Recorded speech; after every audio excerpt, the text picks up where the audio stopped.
Something I wanted to talk about today was the various, I guess, ways in which stalking can occur and also the tactics that it uses.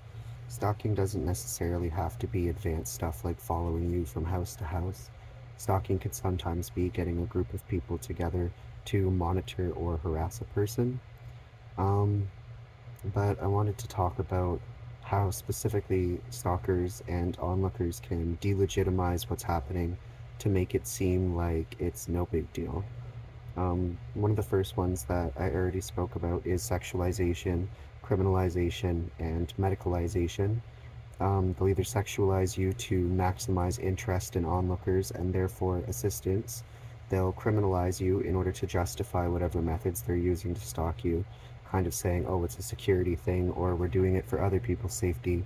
And then another one is medicalization, where they can try and say it's for your own safety or that you are somehow a risk to your environment if you're not monitored or controlled. Another one is swapping roles.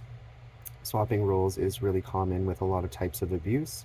But for example, there's this girl, Natasha, who I'll speak about more thoroughly, where years and years after sexual voyeurism occurred, and where she was unfortunately preying on a 15-year-old boy who at the time was homeless. In the years after that, I sent her a few mean messages on Facebook, but other than that, didn't really hold like any kind of contact with her. And I started to notice that even speaking about it privately toward my friends, or even speaking about it at home alone with roommates or friends, would trigger more of the abuse. I think I mentioned this, but back in 2023, between May to July, I lived in Moncton, New Brunswick, and she had these two guys, Jacob and Aiden, who would like literally come home from the bar with my roommate, and then instead of hanging out with my roommate, they'd stand outside my bedroom door for like 12 hours straight and sleep in the next room, and they'd make smacking sounds like masturbation and joke about like grape and revenge porn and stuff like that. Um, and whenever I tried to tell people at the apartment, just at the apartment, what I'd gone through with this Natasha girl, it would only increase the rate at which I was harassed. In July of that year, something really weird happened. I was in my room for 2 days, self isolating, and as I came out the side door to have a cigarette in the parking lot, I noticed the Jacob guy turn around the corner of the apartment with a phone in his hand, like he was, shocked to see me, like he was hiding.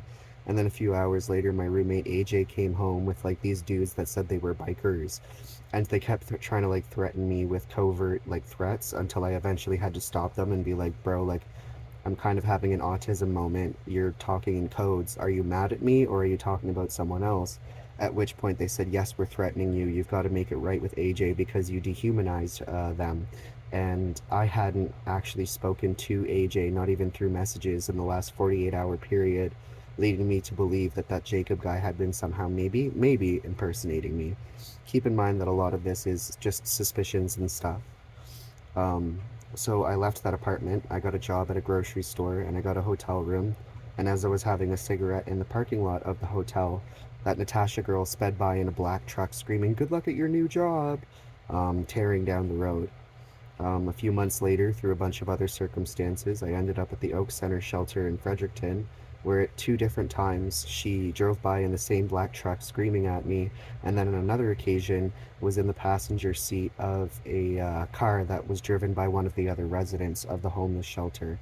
And she like actually had them stop the car so she could stare at me through the passenger seat while I just sat there with a cigarette in my hand, like, what's going on? And I've had so many people at that homeless shelter and other places tell me, stop threatening her, stop stalking her, stop abusing her. Meanwhile, I was sexually abused online by this person while in the very next room she was having an inappropriate relationship with a minor. So that's kind of one for reversal of roles. Another one is accusations of plagiarism. I've spoken to a lot of other people who had similar things happen to them, where let's say you're making creative art or journaling or writing stories about your life and the abuse. Let's say you're making honest public or private statements about it. One thing that's really common is people will try and find similar stories. Like, for example, I'm a really, really big fan of Mike Flanagan. He's helped me get through a lot. And I used to live in this little old yellow decaying Victorian house in Beaver Harbor. It was very abusive, the situation, but it was also lovely and picturesque at the same time. And because that house isn't visible from certain angles on Google Maps, there's a truck access lane between the house and the fish plant where if you go down there, Google hasn't updated their images in a while. So you can see my house, but only from certain angles on Google Maps. So I made jokes about how it's like a ghost. The house is like a ghost. And also, my brother ended up purchasing the house and having it demolished, just like Luke tried to in The Haunting of Hill House. And for a lot of other reasons that I hope are obvious, because Mike Flanagan is a master of allegory, a lot of his work tends to be about the cascades of mental illness in family units. But also at the same time, he uses ghosts and that sort of thing as a simultaneously real metaphor and a non real metaphor. Like in The Haunting of Hill House or Bly Manor, yes, the ghosts were real. They represented outside forces like abuse and mental illness, but also it could be left to the imagination that some of the experiences were not real and they were just the result of psychosis or whatever. This very much ties into, or at least I've been able to liken some of my experiments, or not experiments, but experiences to what he's put out. And unfortunately, there's been a lot of public harassment from people insinuating that I'm just ripping my life off like a Mike Flanagan story, which is funny and sad. I've spoken to other stalking and abuse victims where they will make a comparison between their life and music or art that helped them, which in turn invites a tidal wave of people speculating that you're just basing your life off of a story and therefore it's not real. Um, Another one that I actually had a little list here, which I probably so another one that's really powerful when you're being stalked or abused is stereotypy. I've noticed that I'll be associated with people who on the daily will consume 10 times more drugs or alcohol than I'm prone to, and yet the application of the gay slut stereotype means that I'm the only one who can't handle it. I've had people physically abuse me while there's witnesses, and then the very next day they'll say it was an elaborate hallucination. I've had people say that because I'll, talk about certain fantasies and stuff, like the Little Big community is very big with gay men, for example, that therefore I must actually be an incestuous person who is secretly attracted to my whole family, when anybody who's been into that sort of role play knows nothing could be further than the truth. Stereotypy has been used to not only weaponize me, but force the self unaliving of one of my online partners. He was black and I'm white, obviously, and we would both be switching roles between top and bottom for certain types of BDSM, which in turn was used by people to justify calling me a neo Nazi, and they conveniently left out all the videos or the photos where I was the bottom for him, because, of course, you're going to have to cater to a certain image. Stereotypy also comes into effect, especially if you're a woman or a gay man, but also straight men too, to be honest, because they'll take the top ones to make you look like a monster, the bottom ones to make you look mentally ill, and they'll always try to apply a literal interpretation. So, one thing I say to people is if you've ever been called a hoe, I'll use a very gentle word, a hoe in bed, does that mean you support human trafficking? No. If you've ever done slave play, does that mean you support slavery? Of course not. If you've ever done Little Big role play, does that mean you support child abuse? Of course not. If you've ever done some other form of role play or kink, does that mean you support the false extrapolation of that role play into real life negative consequences? Of course you don't. In fact, the funny thing about BDSM and other kinks and fetishes is that if you're doing it right and it's about consent and informed consent, then usually you have a better grip on that subject mentally than a lot of other people might. So stereotypy is actually a very big one. The last one that I want to add, because this is going to be a shorter one, is what I call terroristic negotiation. So it went from people accusing me of several crimes and misbehavior over the past 15 years to people performing sexual voyeurism and sending friends to either catfish me or hook up with me on Grindr so that they could watch. And then it started to say, oh, well, it was a security issue. And so the general idea is, well, maybe you should just stop touching yourself, stop having sex, and then none of this bad stuff will happen to you. But that's conversion therapy, which is illegal in Canada. Another one will be, oh, well, if you don't want people to smear you online, never have an online relationship, never send a nude again. Meanwhile, hackers and stuff like third party access will try and post those things online while saying either that you voluntarily shared it with them, or they'll just use your images and photos to catfish other people, which could be men, women, and children. The terroristic negotiation thing basically works by putting you in a state where you're not just abused, but you've gotten used to being abused, and now therefore the only chance you have at stopping the abuse is giving up something you love or giving up something that makes you happy.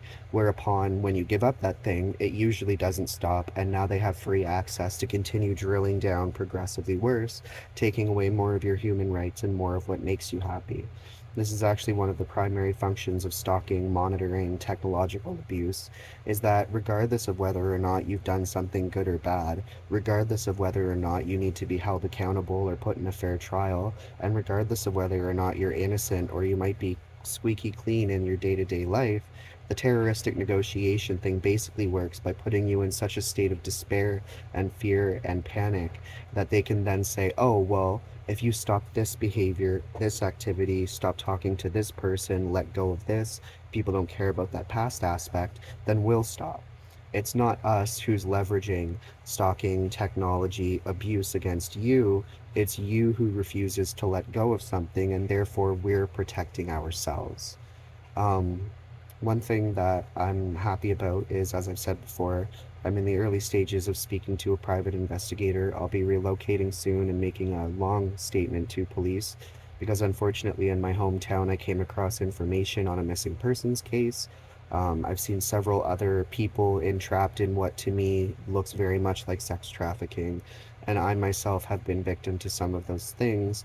So I'm starting to kind of take more responsibility and instead of being upset about it all the time, think, okay, if I wish someone had spoken up for me, I'm in a fantastic place to speak up for a few other people whose abuse I've witnessed. And also, for all I know, my abusers could have tons of other victims. Maybe they make a full time living off of doing this to people, in which case I think that's disgusting. So yeah, keep an eye out for that. There's the sexualization, criminalization, medicalization triangle. There's the accusations of plagiarism when you discuss your beliefs, especially if you discuss your experiences and you try to use a creative metaphor to explain it. There's stereotypy, which will then denigrate what you're going through and say, oh, it's just the risk of being gay, just the risk of being a slut, blah, blah, blah, blah, blah. There is the terroristic negotiation phase where you've gotten used to the abuse and you now have to give up things that you love and make you happy just on the off chance they'll maybe stop. And I'm sure some of the other points I've mentioned but forgot to list. But anyway, stay strong. If you're being stalked or abused, always find a way to talk about it. A lot of people have been through what you've been through. And keep in mind that if you're speaking to investigators or law enforcement, it might be an uphill battle. So when I say leverage it into police attention, I don't mean do illegal stuff, don't lie, but like be honest. Tell them if you're genuinely scared that this might kill you, tell them that. If you believe there's other victims in your community or that people have financial incentives, sexual or violent incentives, tell them that. And if they refuse to help you or if they seem to kind of stonewall you, find other specialists from the same office or department, insist that they refer you to a different specialist from a related department, continue sending in emails, videos, make a statement, whatever. Because a lot of stalking is not just for passive entertainment. A lot of stalking can be for financial gain with the intention to commit a sex crime, with the intention to commit a violent crime, a hate crime, or possibly even an unaliving.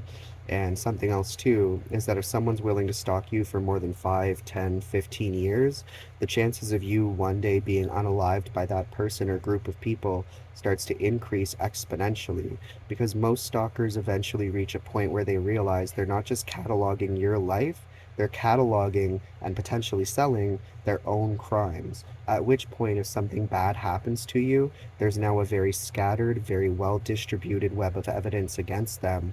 And they usually tend to start thinking fatalistically and think, oh, well, I have to eliminate them, period. So, light reading material. Stay safe and be grateful for life and have a good one.